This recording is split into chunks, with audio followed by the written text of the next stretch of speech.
morning, guys. It's Tracy here, the Kansas Gardener. And, excuse me, I know we haven't made a video in a while. Had a couple things come up. Back in January, I got hurt my back pretty bad. Had 4 herniated discs, and I've been down and out since then. So, last week I ended up going back to the chiropractor, having them look at my back.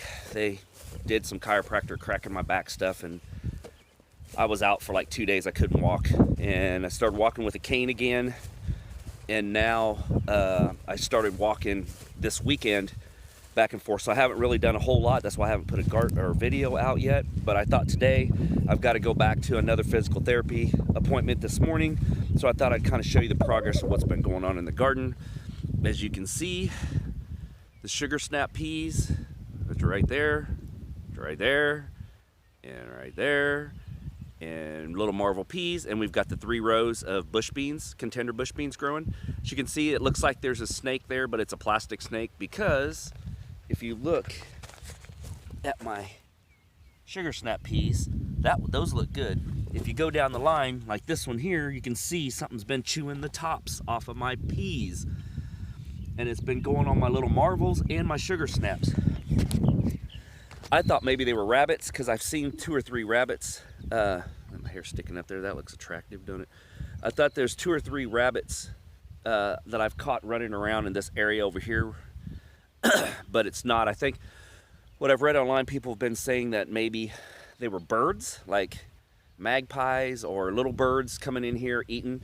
So what I did was I put one of our fake snakes here in the garden, because we used to use it above one of our outside lights that the birds used to roost on and then poop on the ground. So I took that light down a couple years ago, and I threw the snake in a box. So I'm gonna throw the snake out here, see if it keeps the birds away. And I've put this little Beyonder bedazzled thing out here to see if maybe the movement will keep the birds away.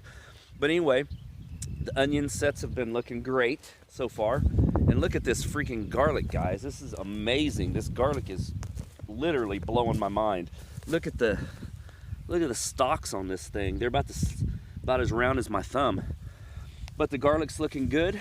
So hopefully here in another month or 2 months, this will start to die back. And so I got some little wheat seeds growing.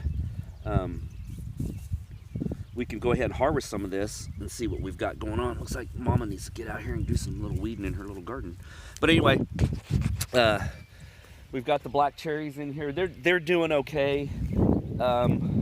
We've got Cherokee Purple, Black Crim, and Better Boy in here. We've lost a couple of the cherries.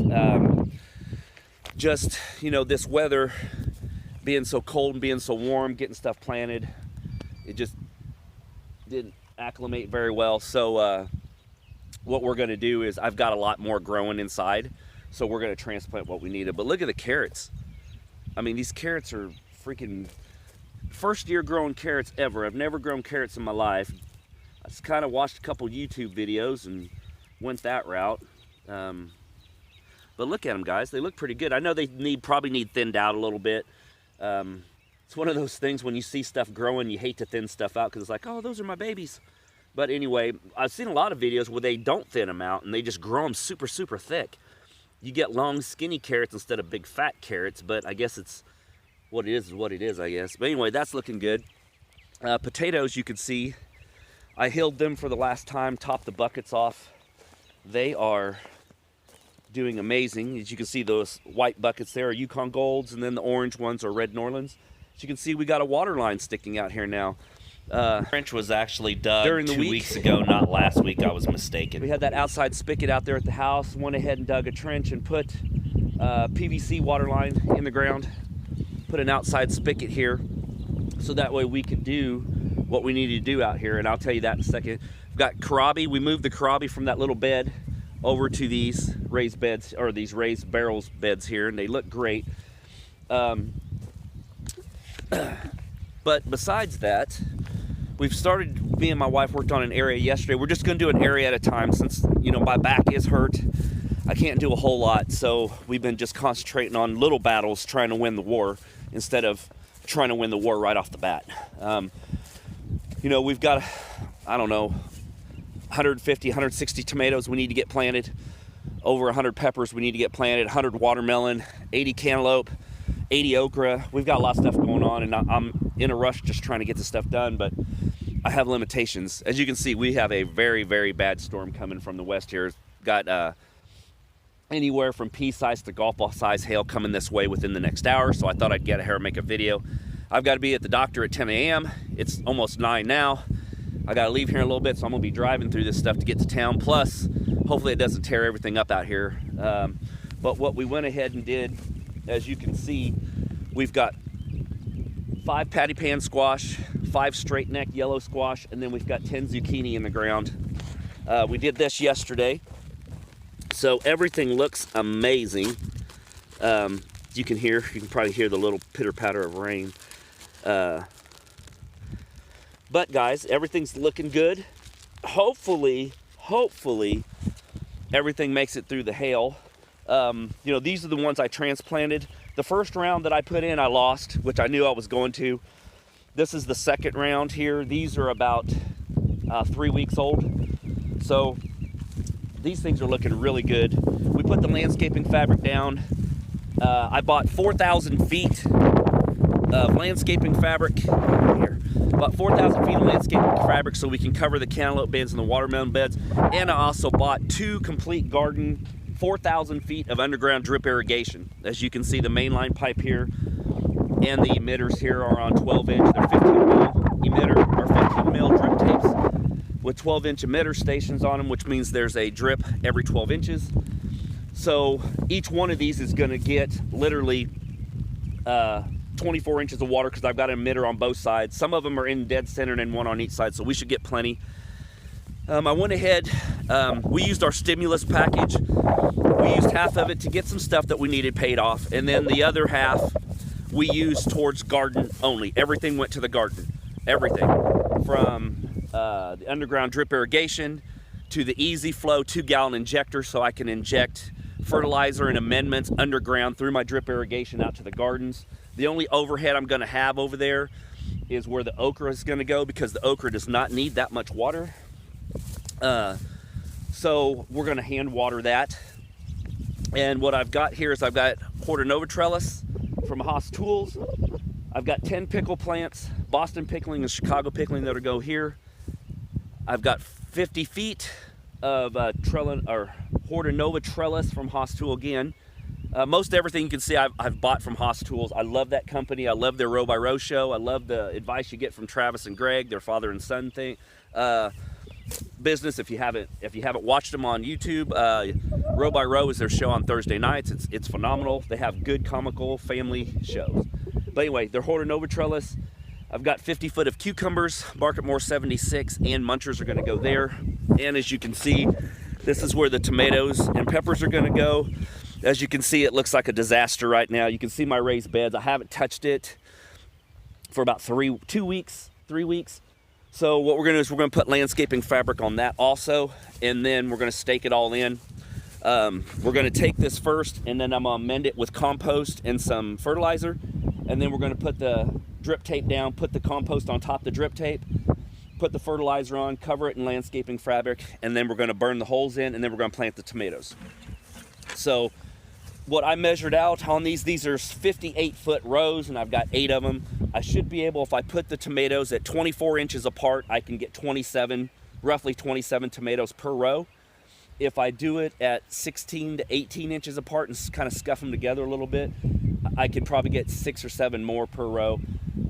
I've got 4 rows, so what I'm going to do is I've grown a lot of tomatoes because I'm going to pull the choice 30 or 35 tomatoes for each row out of the pans, and we're going to have like Bella Rosa is going to be the first row, second row is Brickyard, third row is Summer Pick, fourth row is going to be Romas, and then whatever, I think we've only got 12 or 13 Romas. So whatever is left over, we're going to fill that Roma row up, and that's what these posts are for. And then the next 4 are going to be peppers. So we're going to have a row of bells, mini bells, and then a row of jalapenos, a row of Hungarian hot wax, and a row of West Indies habanero. So that should fill this out on peppers. Oh man, look at that sky, guys. Can you guys see that? That is flipping crazy. But anyway, what I've got with these posts, these tomatoes that I picked are determinate tomatoes, so they're only going to grow to 3-4 foot high and then bush up. I've got these posts in the grounds on both sides here. What we've got is I've got fencing line. I'm going to run through it and then tighten it up. You'll see all this, and this will be our kind of like how the greenhouses do their tomatoes. You tie a line up and the tomato climbs up the line. That's basically what I did over here for these Better Boys and stuff, but instead of using PVC, since this is such a long run, man, that thing is crazy looking. Look at that. Anyway, I probably ought to get back inside before it starts hailing on me. It's raining on me now, but yeah, look at that sky. That is freaking nuts. Look at that. That's crazy. You can see that whole line, that cold front coming through right now. But I guess it's Kansas weather, huh? But anyway, guys, I also went and got 2 yards of just topsoil yesterday, just some dirt. And what we did is we dumped 2 yards in here and made like a 4-inch raised path, because this holds a little bit of water. I've been working on this, trying to get the water to drain out naturally towards the ditch there, towards the road. We did this to keep the water out of here. Plus we put the rest of the chips on here that we could walk on it, kind of make it look a little nice. I think we're going to do planter boxes and then archways with cattle panels and maybe roses or some type of flowering, or green beans like pole beans. Ooh, the wind's picking up. Like pole beans or something that you have to walk underneath the archway. But anyway, guys, like I said, I put the spigot out here. We've got the line drawn. We're going to have underground irrigation. We've got the easy flow tank.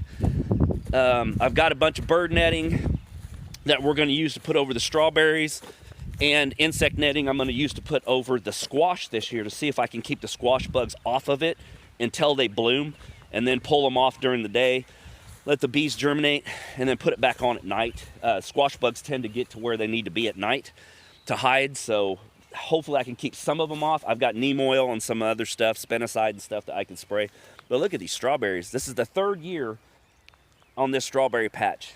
So this year's the first year we've gotten all these blooms. I mean, there's literally hundreds of blooms. So hopefully we'll get some strawberries this year. That would be freaking amazing. Like I said, I know strawberries take 3 to 4 or 5 years to do what they need to do. This is the first year of the blooms.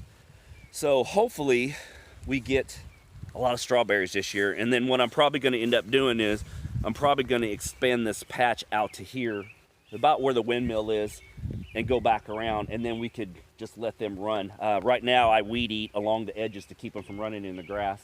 Let's start to pick up rain here. But long 4 or 5 months that I've been out with this back injury.